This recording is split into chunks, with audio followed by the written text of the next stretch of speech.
Olá, turma, aqui é o professor Diego do canal Tecmática.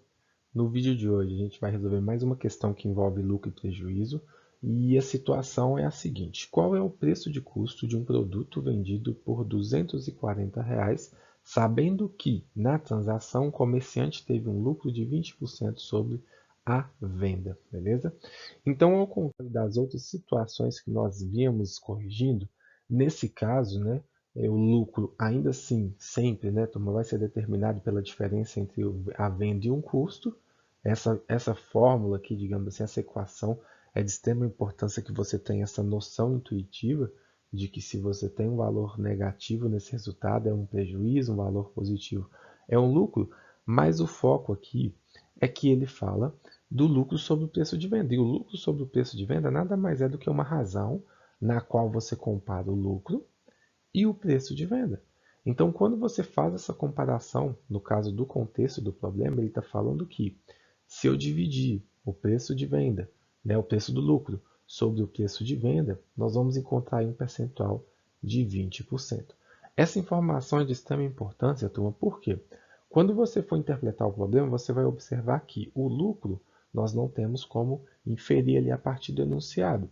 O preço de venda, ele, né, nos foi informado que é de R$ 240. E o preço de custo nós também não sabemos. E como perguntou qual é o preço de custo, nós precisaríamos encontrar o lucro para poder depois definir o custo. E a gente acaba, né, encontrando o lucro através dessa razão, que determina o lucro sobre o preço de venda. Por quê?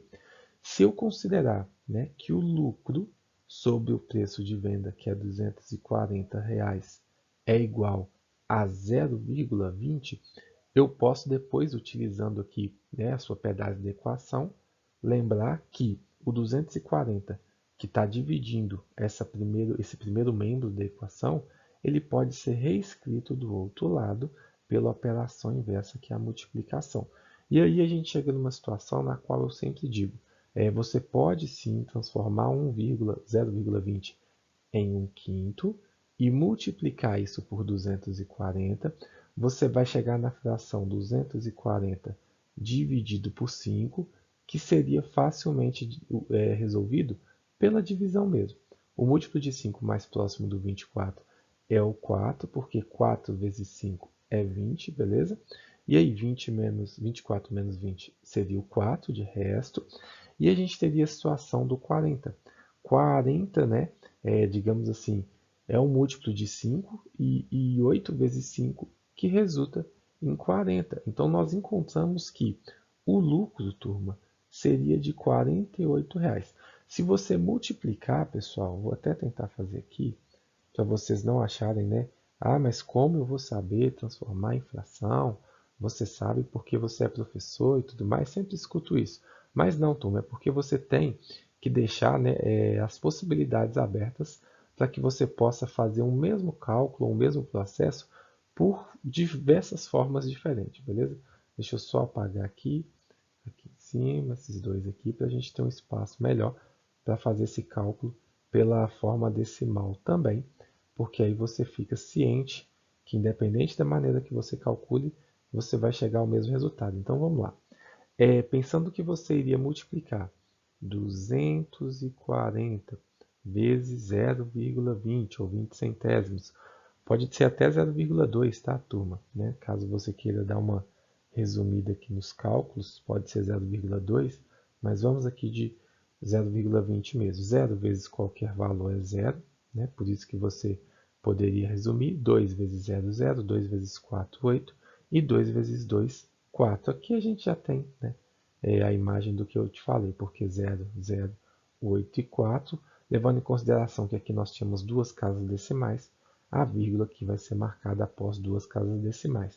Uma vez que eu sei qual é o lucro, aí sim a gente retoma aquela equação que nos diz que o lucro é igual ao preço de venda menos o custo.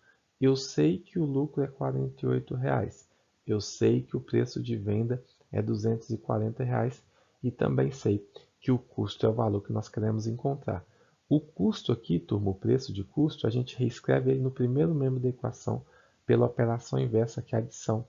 Então, se aqui está subtraindo o custo, aqui a gente adiciona. e fica 240.